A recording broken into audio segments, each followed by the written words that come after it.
शिजा को बग्घी में बैठाकर शार्दुल ने उसका हाथ पकड़ा और उस पर जोर से काट लिया। उसके नुकीले पिशाची दांत शिजा की कोमल त्वचा में गड़ गए। शिजा को दर्द हुआ और उसकी चीख निकल गई।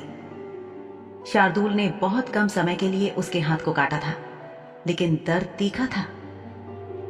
जैसे ही शार्दुल ने अपना मुंह हटाया, शिजा ने एक झटके के साथ अपने हाथ को दूर कर लिया। अपने हाथ को अपनी छाती के पास लाकर शिजा ने अपने हाथ पर शार्दुल के नुकीले दांतों द्वारा बनाए गए 2 छेदों को देखा। आपने ऐसा क्यों किया? शिजा के चेहरे पर सदमे के भाव थे। वो सोचने लगी कि क्या उसका पिशाच मालिक शार्दुल इस वक्त इतना भूखा था कि उसने शिजा को एक आपातकालीन भोजन की तरह इस्तेमाल करने के बारे में सोचा था। शार्दुल ने अपना हाथ शिजा की तरफ बढ़ाते हुए कहा, तुम्हारा खून बहुत मीठा है, जरा अपना हाथ मुझे वापस दो, मुझे एक बार और काटने दो। लेकिन शिजा बग्घी के दूसरे कोने में दूर खिसक गई। ऐसा नहीं था कि इससे बहुत फर्क पड़ने वाला था, क्योंकि ये एक छोटी सी जगह थी जहां उसके पास दौड़ने के लिए खिड़की के अलावा और कोई जगह नहीं थी। लेकिन यह खिड़की बहुत छोटी थी और शिजा उसमें से भाग नहीं सकती थी। उसे जिंदगी में पहली बार किसी ने काटा था, और वो भी एक पिशाच ने। वो संदेह और आश्चर्य से शार्दुल को घूर रही थी। तभी उसने देखा कि शार्दुल की गुलाबी जीभ उसके होठों से बाहर निकली और उसने अपने होठों पर लगे खून को चाट लिया। कुछ सेकंड बाद शिजा ने पूछा, आपको भूख लगी है क्या? तुम्हें क्या लगता है कि नहीं लगी है? शार्दुल शिजा को घूरने लगा। शिजा ने अपनी नजरें झुका ली और वो सोचने लगी कि ये अचानक शार्दुल को क्या हो गया था। कैसी कठोर गुलाम हो तुम। तुम्हारा मालिक भूखा है और तुम उसे भोजन देने से मना कर रही हो। लगता है शायद मुझे तुम्हें सजा देनी पड़ेगी। शार्दुल खिसक कर शिजा के पास आ गया। शिजा सहम गई। क्या वो सचमुच उसका खून पीने वाला था? उसे वो समय याद आ गया जब शार्दुल ने हुस्ना बानो की गर्दन से तब तक खून लिया था जब तक कि महिला बेहोश नहीं हो गई थी। शिजा की धूसर भूरी आंखों में डर घूमने लगा। शार्दुल के होठों पर एक मुस्कान फूट पड़ी। वो बोला, मुझे अपना हाथ दो। एक नन्ही चिड़िया बनो प्रिय, यकीन करो नहीं काटूंगा। उसके मीठे शब्दों को सुनकर शिजा और भी ज्यादा फिक्रमंद हो गई। अगर उसे शिजा के हाथ पर काटना नहीं था तो वो उसका हाथ मांग ही क्यों रहा था? इसलिए शिजा ठिठकी। फिर अनिच्छा से उसने अपना हाथ शार्दुल को दे दिया। शिजा का दिल जोर से धड़क रहा था क्योंकि वो मिलने वाले दर्द के लिए खुद को तैयार कर रही थी। शार्दुल ने उसके हाथ को मजबूती से पकड़ लिया, फिर उसे अपने चेहरे के पास लेकर गया और उसके होंठ खुल गए। शिजा धक से रह गई। उसका मालिक कैसा था? उसके इस मालिक ने अभी अभी उसे ना काटने का वचन दिया था और 1 मिनट भी नहीं हुआ था कि वो अपना मुंह खोले तैयार था। उसकी सांसें धीमी हो गईं और उसने बहुत धीमे से शार्दुल से कहा, लेकिन आपने कहा था कि आप काटोगे नहीं। शार्दुल, जो उसके हाथ की ओर आगे झुक गया था, उसने अपना सिर पीछे खींच लिया और कहा, शिजा, तुमने केवल गुलाम खाने की बदतर चीजें देखी हैं। गुलामों को यातना, दर्द, मृत्यु से गुजरना पड़ता है। कुछ अपने मालिक या मालकिन को सौंपे जाने से पहले अपना दिमाग खो देते हैं। अधिकांश लोग अपने स्वयं के मनोरंजन के लिए गुलामों को खरीदते हैं। क्या तुम जानते हो कि मैंने तुम्हें क्यों खरीदा? तुम हमेशा मुझसे पूछती रहती हो ना कि मैंने तुम्हें क्यों खरीदा। चलो देखते हैं कि क्या आज तुम इसका जवाब दे पाती हो। शिजा सोचने लगी कि ये क्या बात हुई। भला उसे कैसे पता चलेगा कि शार्दुल ने उसे क्यों खरीदा था? तभी उसका दिल घबराने लगा क्योंकि उसका हाथ अभी भी शार्दुल के हाथ में था। शार्दुल ने कहा, मैंने कहा कि मैं तुम्हें नहीं काटूंगा। और इसके साथ ही शार्दुल ने बहुत अतरंग तरीके से बिना अपने से छोटे स्तर की लड़की को छूने के किसी पछतावे के उस घाव को चाट लिया। शिजा की सांसें ऊपर नीचे होने लगी थी। उसकी पूरी त्वचा पर रोंगटे खड़े होने लगे। शार्दुल ने फिर से उसके घाव पर अपनी जीभ घुमाई। हर बार जब शार्दुल की हल्की खुरदुरी जीभ शिजा की हथेली को छूती तो बहुत कामुक सा दृश्य बन जाता। शार्दुल के माथे पर बिखरे बाल शिजा के हाथ को किसी पंख की तरह सहला रहे थे। शार्दुल की आंखें बंद थीं।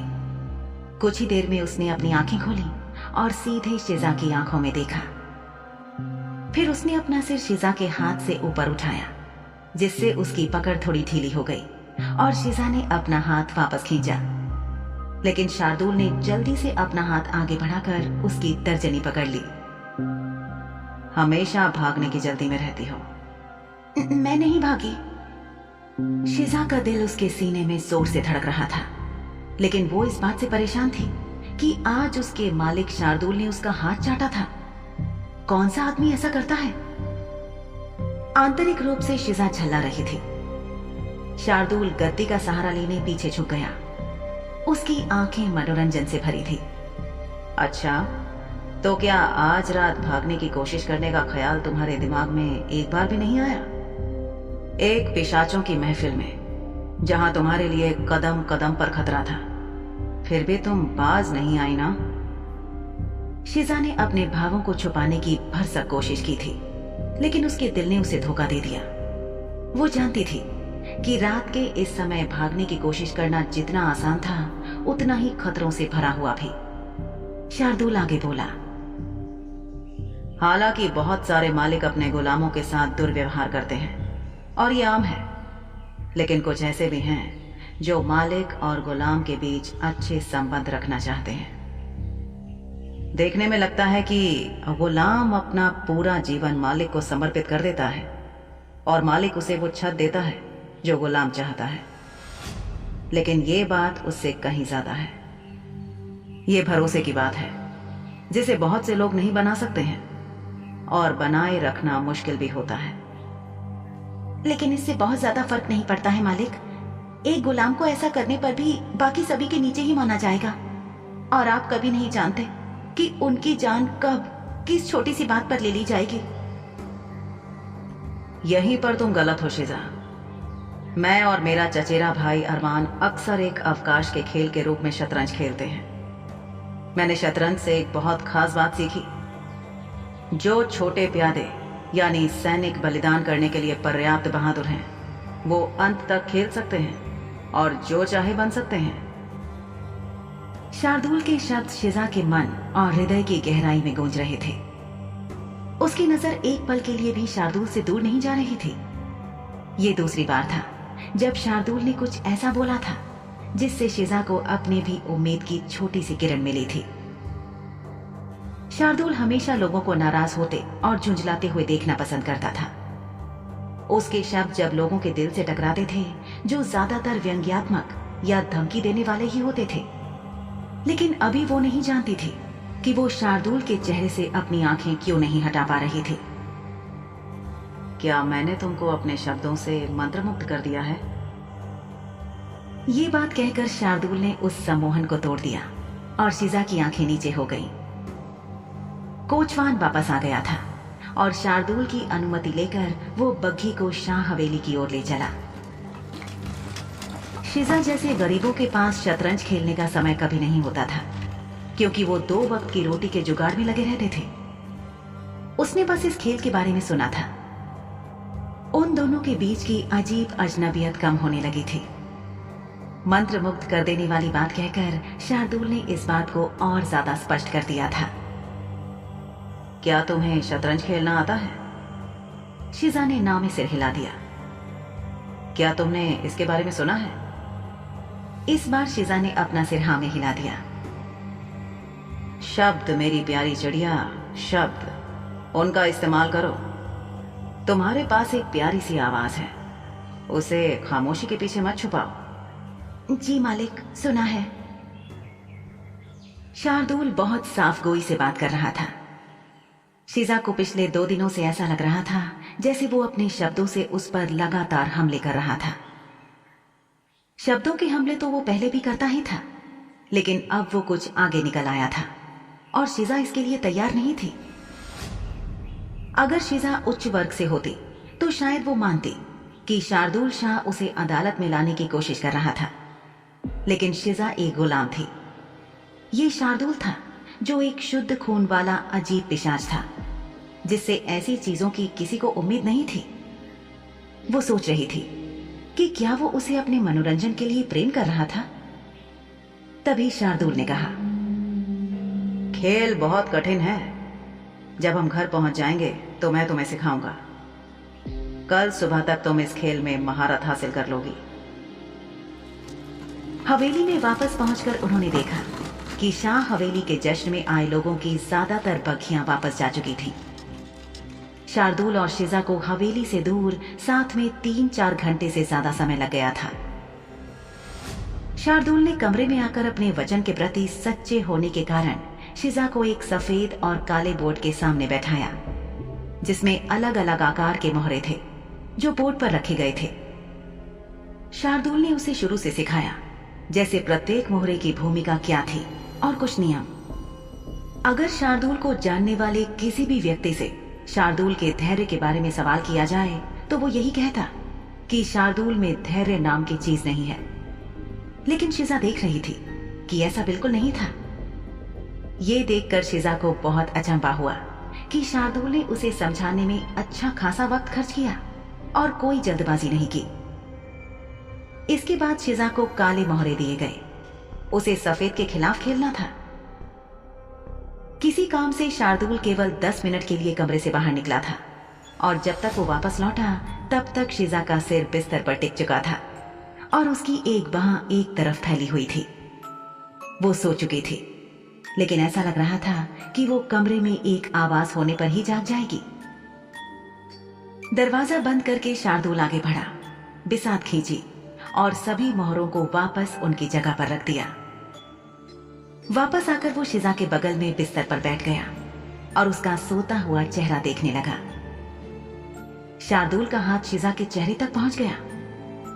वो उसके चेहरे पर बिखरे बालों को समेटकर दूर करना चाहता था जो उसके चेहरे पर मंडरा रहे थे, लेकिन वो बीच में ही रुक गया। अपनी उंगलियों को पीछे हटाते हुए उसने शिजा का कंधा हिलाया और बोला, बिस्तर पर सो जाओ नन्ही चिड़िया। शार्दुल सोच रहा था कि यहाँ गलीचे पर उसे सर्दी लग जाएगी। शिजा की तरफ से कोई प्रतिक्रिया न देखकर उसने फिर से कहा, चुपचाप उठो और बिस्तर पर लेटो, वरना मैं खुद तुम्हें उठाकर लेटा दूंगा। इस बार भी शिजा की तरफ से कोई जवाब नहीं। शार्दुल सोचने लगा कि उसके कमरे में कितनी छोटी लेकिन कितनी ज्यादा परेशान करने वाली चीज थी। कमरे में जल रही आग के पास जाकर उसने दराज में से अतिरिक्त लकड़ियां निकाली और उन्हें पहले से ही जलती हुई आग में डाल दिया। वापस आकर उसने शिजा को उठाया और बिस्तर पर लेटा दिया।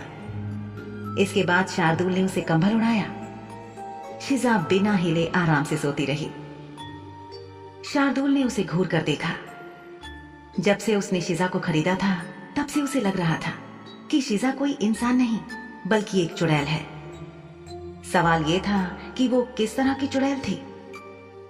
उसके लक्षणों को देखकर और उसकी सरल परीक्षा से शार्दुल ये तो समझ गया था कि वो काली चुड़ैल नहीं हो सकती। शिजा के पैरों के नीचे का जो घाव था उसी ने शिजा के चुड़ैल होने का संदेह पैदा किया था।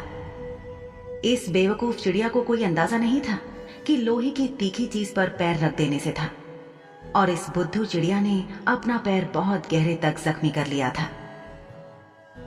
जब शिजा बीमार हुई थी उस वक्त शार्दुल के शब्द बहुत बुरे और डरावने लगे थे, लेकिन शार्दुल के पास शिजा के तलवों से खून और पस निकालने के लिए शिजा की त्वचा को छेदने के लिए अपनी कील का इस्तेमाल करने के अलावा और कोई चारा नहीं था। शिजा को किसी भी डॉक्टर के पास ले जाने से सिर्फ शक ही पैदा होता। शार्दुल ही नहीं, श्यामला में सभी ये जानते थे कि मनुष्य बहुत नाजुक प्राणी थे जिन्हें तोड़ना आसान था। पिशाच जो केवल कुछ चीजों से प्रभावित होते थे, उनके विपरीत इंसानों का जीवन एक ऐसे धागे के समान होता था जिनके दोनों सिरों को अलग करके काटा जा सकता था। शार्दुल इस बात को बेहतर जानता था क्योंकि उसने उन मामलों को देखा था जो जांच के लिए मिराज के पास आया करते थे। संक्रमण इनमें सबसे आम बात थी, और अगर शिजा अपनी मांसपेशियों और जोड़ों में फैलने वाले संक्रमण से प्रभावित होती तो संक्रमण को रोकने के लिए पैर को काटना पड़ता। लेकिन आश्चर्यजनक रूप से उसके पैर में संक्रमण होने के बावजूद ये फैल नहीं रहा था। इसी बात से शार्दुल को शिजा के चुड़ैल होने का आभास था। इसे और परखने के लिए शार्दुल ने उसे पेड़ पर चढ़ा दिया था। सफेद चुड़ैलें अक्सर मैदान का इस्तेमाल करती थी, लेकिन काली चुड़ैलें आमतौर पर अलग अलग परिवहन पर भरोसा करती थीं और साथ ही पेड़ पर भी चढ़ती थीं।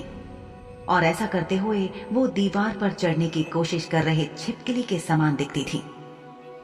अपने हाथों और पैरों को तेजी से चलाती हुई वो पेड़ों पर चढ़ती थी। इसके साथ भी लगभग ऐसा ही था। गुसल खाने की ओर मुड़ते हुए शार्दुल की निगाहें शिजा से दूर जा रही थीं। वो सोच रहा था कि ये कहना सरासर झूठ होगा कि जब उसने शिजा को पेड़ पर चढ़ने को कहा था और वो गुस्से में पेड़ को घूरने लगी थी, तब उसे देखकर शार्दुल को उस दृश्य का आनंद नहीं मिला। शार्दुल उसको आंकने या तौलने वालों में से नहीं था। वो जिस असभ्य और मतलबी तरीके से लोगों से पेश आता था, उसके पीछे एक कारण था कि परिषद ने उसे काला बाजार और उच्च समाज के पर्दे के पीछे की जाने वाली गैर कानूनी और कानूनी चीजों की देखभाल के लिए नियुक्त किया था। उसने ठंडे पानी से अपना चेहरा धोया, काले तौलिए से पोंछते हुए वापस अपने चेहरे पर छींटे मारते हुए अपने हाथों को सिंक के किनारे पर रख दिया। फिर उसने आईने में अपनी आंखों को देखा। उसकी एक आंख गहरे लाल रंग की थी और दूसरी कमरे की खुली खिड़की के पास रखी मोमबत्ती की रोशनी की तरह काले और लाल रंग के बीच झूल रही थी।